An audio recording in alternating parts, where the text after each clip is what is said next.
Yeah, good morning, by the way. Good morning. It's past midnight, so Oh, just good morning. good morning. We'll see you again later today then. Yeah, absolutely.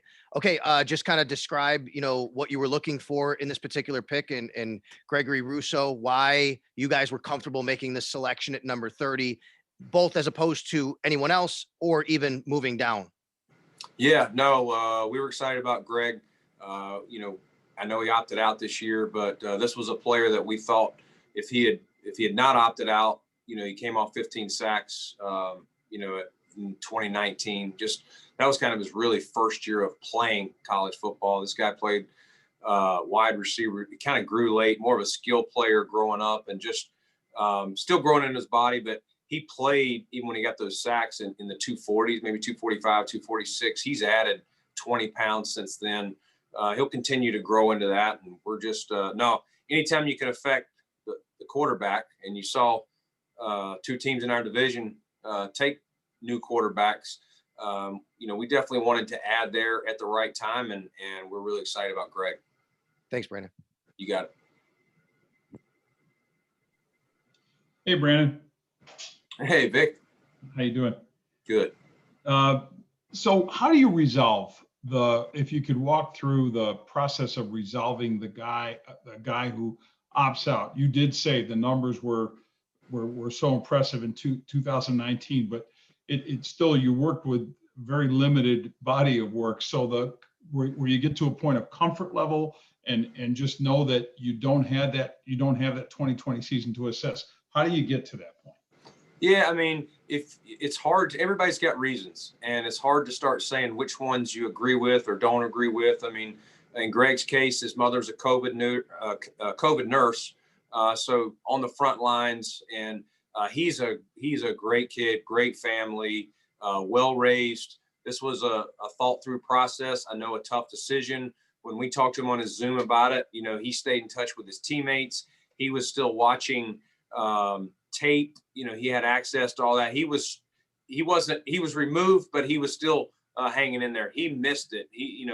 And he didn't want to do it, but that was the decision he decided to make. And we understood it. Anybody that did opt out that was on our board, we definitely tried to find out what their reasoning was, just so we understood. And again, it's hard to start judging these guys. COVID affected so many people in so many different ways. You'd lose a lot of guys on your board if you just ruled them all out. And we think Greg is an on the come, a rising player that will continue to grow into his body, continue to add strength. I told you he added 20 pounds. I mean, he didn't just sit at home. He was training and getting ready for this, this next step. Quick follow, was edge always the way you wanted to go, your top priority?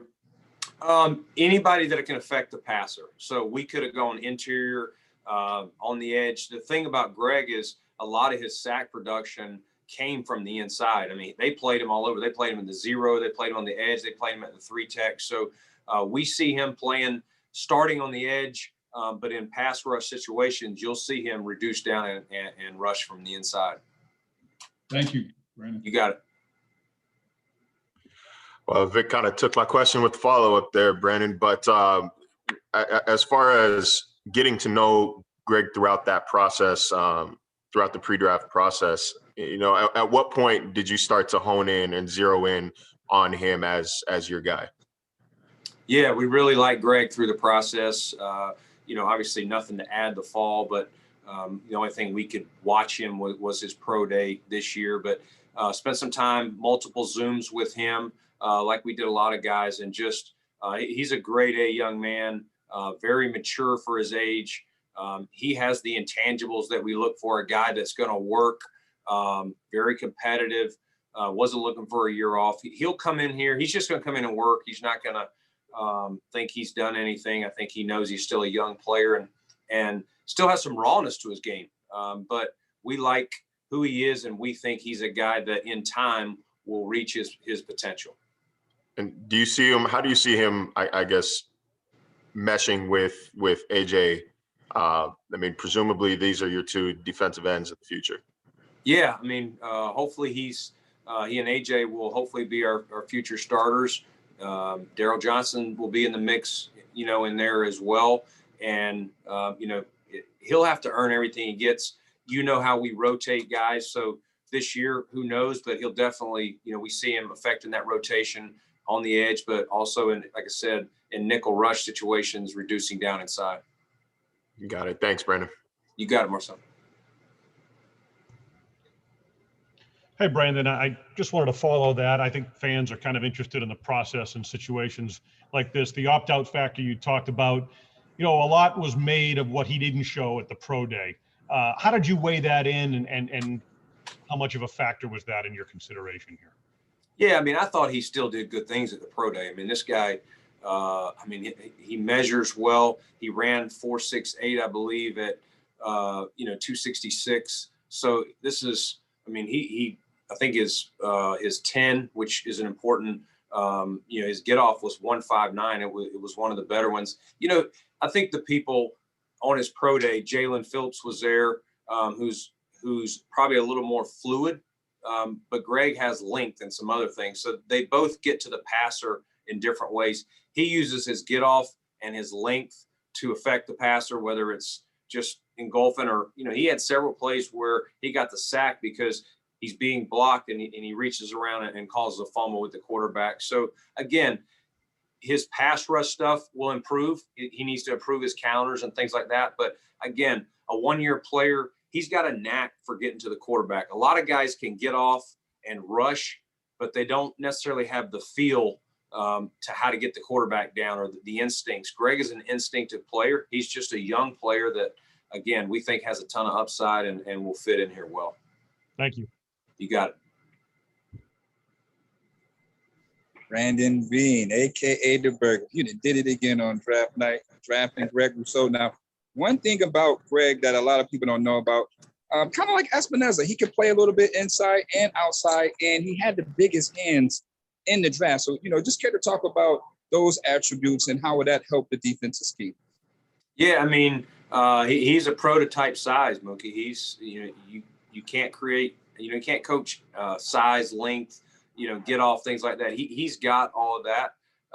Again, there's, as I said, there's some rawness, but, having him and AJ and Daryl, that's three young, longer players. We added F.A. Abada this year, who's another guy. So length just helps you, it helps you, get off that tackle or that guard, whoever he's going against. So he'll help the rotation, and we see him being part of the mix, for a long time here.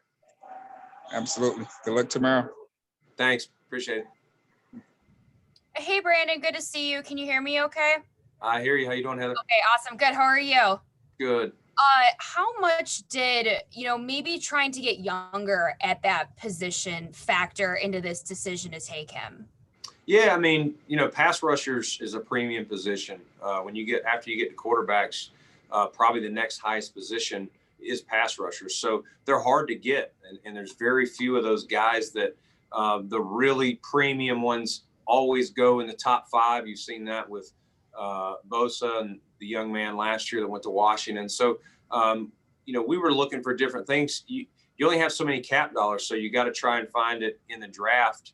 Probably is your best opportunity. And we liked Greg through the process, and it was the pick we wanted, and it fell our way. And how close, if at all, were you guys to possibly either trading up or maybe even trading back at all or making a deal today? Yeah, we had conversations on both sides. We could have traded back. We had one team that was really interested. Another called late. I don't know what their final offer was, but I think we could have gone back. I don't know if there was a perfect opportunity to go up, but we were playing it close to the vest. And again, Greg was the guy we wanted, and patience worked out. Awesome. See you tomorrow. Thanks. Or later today. Thanks. See you. Hey, Brandon, what do you think the benefit will be for Greg to get into a room with Jerry Hughes and Mario Addison already in place, where he doesn't have to, have the burden of jumping in right away?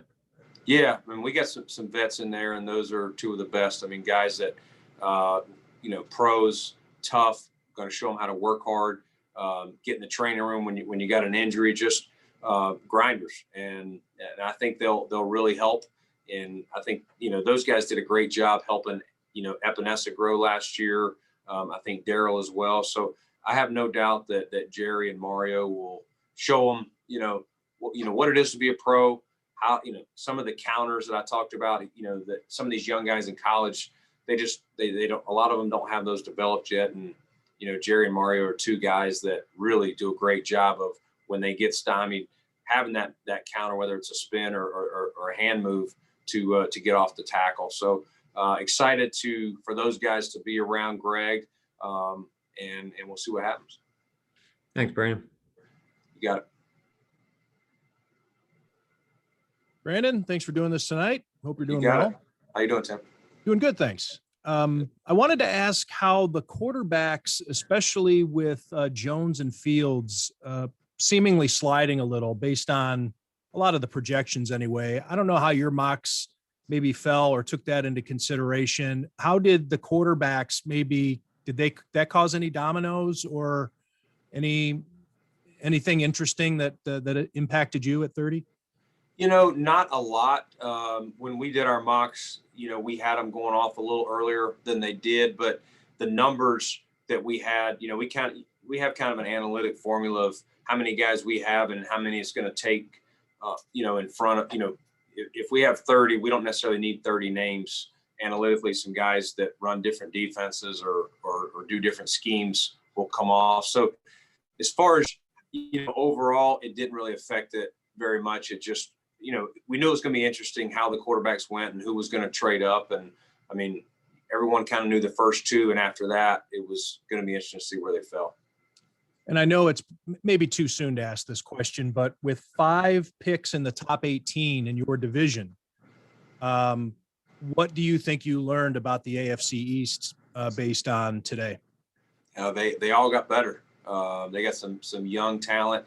Obviously, I mentioned earlier, two went with quarterbacks, very good quarterbacks. And so, they'll definitely be guys that we'll have to contend with and stop guys that had great success. And, the Jets went up and added a lineman as well. And Miami added a pass rusher. So it's our division from free agency and what already has been added tonight in the first round.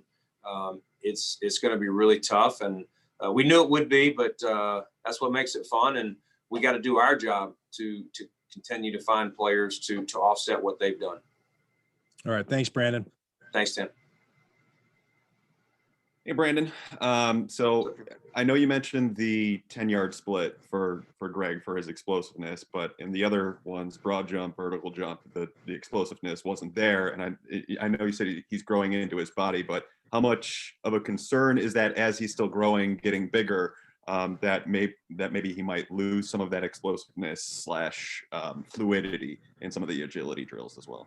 Yeah, I think we'll continue to work with him on all that stuff. Again, it's hard to be 6'6" and have a 38-inch vertical and run, but he covers territory. He takes long steps. He stresses the tackle with his length.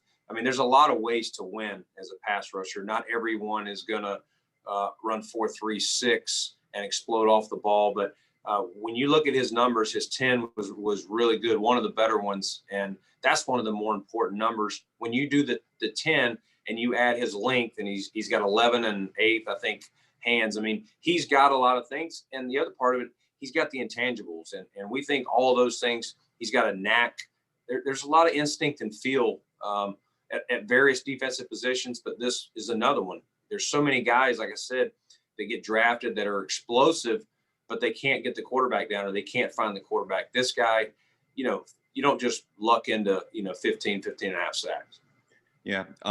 And the other thing I was wondering is just for him, last year you wanted Epinesa to get down from where he was in weight wise, and you said Rousseau's still growing. Ideally, where do you want him, especially considering he's taller, and I don't know, I think he might have longer arms than AJ. So where do you want him ideally?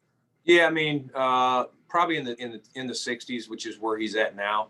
I mean, we'll see. He's still young. He's 21, and so he's a young guy. We'll get him in here, and we got a great sports science department that will get all his measurements, his body fat, all that stuff, and just kind of fill out.